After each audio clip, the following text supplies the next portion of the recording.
In today's video, I'm going to teach you how to combine cell contents from two different columns in Google Sheets. This is a really handy technique, especially when you have data split across columns that you need to unite for analysis, reporting, or presentation purposes.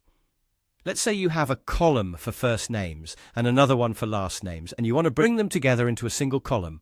We'll achieve this by using a simple yet powerful tool, the ampersand symbol. To get started, head to the cell where you'd like the combined result to appear.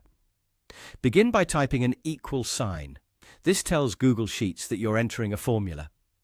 Next, you'll want to click on the first cell that contains the data you want to combine. If you prefer, you can type in the cell's coordinates manually.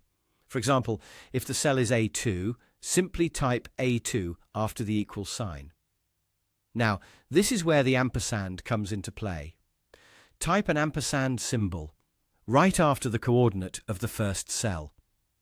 This symbol is key because it acts like a connector, telling Google Sheets that you want to join together the contents of two or even more cells. With the ampersand in place, the next step is selecting the other cell you wish to combine. Click on the cell, or again you can enter the cell's reference like B2. After you have both cells selected in this manner, just press Enter. You'll notice that the contents from these two cells are now combined in your target cell. However, you'll see that the text is merged directly without any space between them, making it look jumbled. This issue is easy to address. Between the two cell references, insert another ampersand. Surround this new ampersand with a space enclosed in double quotation marks. This is really useful, because anything you include inside these quotation marks will be seamlessly added between the texts.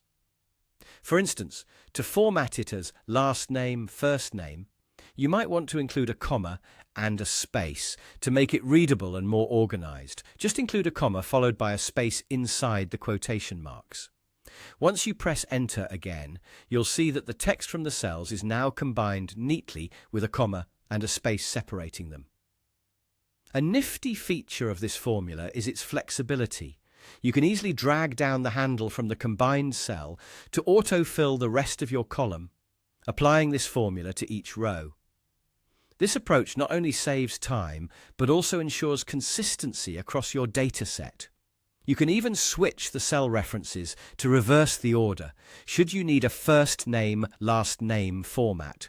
And there you have it.